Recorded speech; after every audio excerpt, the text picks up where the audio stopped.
O te whaatalo whantu lau whaafunga anga ile nei tai au ma lo le soifua manuia alo mai o talafo ala Radio Samoa. Ua whaamaunia le isi tangata ua maua ile misela I au kilani. O le case lona lua whaapeo se tasi o le ai o le tamaititi a onga, po o le ulua I case na tā ua I reporti ana nafi. O le solo o whaawau tāpuni ai pela o ngā Albany Senior High School a o so e so e le ulua I case, po o le tamaititi a onga lea sa iai lea onga I lea so tofi, ma lea so wharailo le vai aso tālu ai ma le leiloa wa maua le misela. O cases to alua wa whaamaunia nei au kilani o lo o whaanofo e sea umai le fale. Ma inisa reporti e whaapea e iei le feso o ta ingo le ulua I case na tā ua mai. Ma se tasi whaato a tau nu umai atu no I fafo. E tasi le no fuanga wa mautino e reporti e le soifua malolo ina. O lea na asia I le case whaamaunia I le aso luas fulu a perila.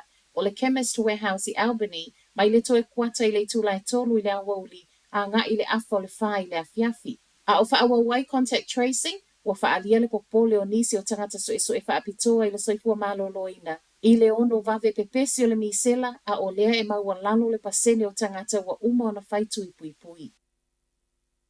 A whai o lea wa uma aso e au ngā ilo tusfolau, ma o le a whaatalo sanga le whaafou o lona winga, e ono maa ua mailo tusfolau fou wa sa wai ma le swing o lo miai, le suafo le li tupu ia King Charles le tolu.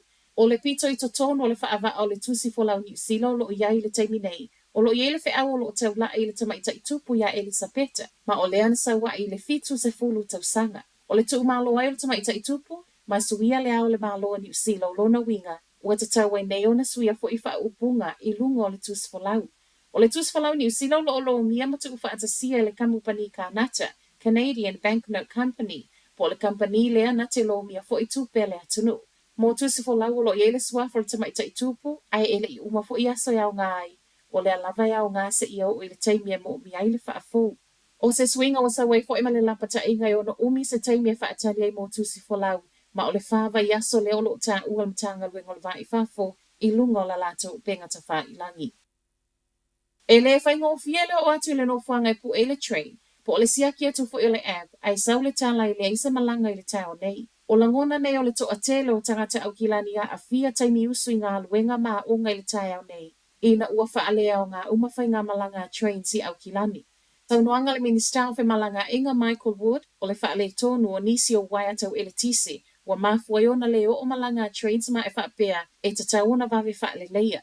O trains whewa I wha o ngai le lainanga I saute, o lena mua muawhai mai e te tauna awha le fitu o toi whewa I tai, e tu fantasia talafou, wa toi tu watu I tua ona e te le se ngā luenga I mo miona whaia I le laina ele tise Crafton, le ua mafua iona le aini malanga trains. Ma ua talafou, le tutu mo malanga pasi le telo vaengo au kilani le tau nei ma e le whai ngō fie le to tele, ona e le tele ni rail buses po o pasi nei e suia malanga trains pe a le whewai.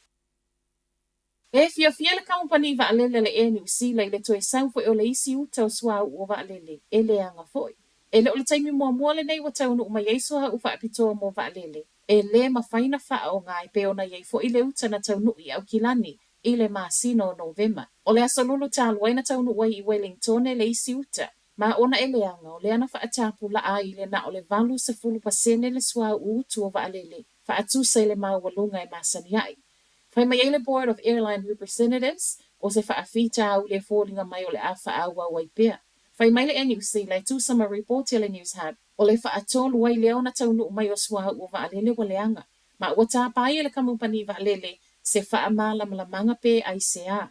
O se mata upolo wa ai nei fo iai le matanga luenga o pisinisi mga luenga. Ma tala whaai u? Tu umai I luma le aso e alo ia ele whea ngai ngō whaatea wa inga sa oloto I le vāo New Zealand, ma Peritania. O le tala lata mai lea mai le malanga al palemia Chris Hipkins, a o iai Peritania ma I saunoanga al palemia, o se whea ngai ngā wha auro ua tangia I le mawhanawhana, o le mafutanga a tunu e lua. O le watu umai le aso tolu tasi o le masina le nei o me, le watu umai I luma le aso e mawhai ai o na urufale o loa whaatau watu a New Zealand. I Peritania e au noa ma se tiute I totongi. E tu sa malitolos fulfitu miliona I le tausanga tupe whaasawa tangata whaipisinisi e New Zealand, mai le nei suinga. Ma o le ACTI fo le GDP po le Gross Domestic Product in New Zealand le o atu le tasi biliona, ma whaalau tele o loa whaatau watu I Peritania I le silia ma le 5%. O loa I le waina, honey, A ano manufasi whaapeafi ngota o le Sami o nisi nei o loa whaatau atu I Papua New Zealand o le a benefiti ai. O tala nā mo le nei tai au, manuia le aso.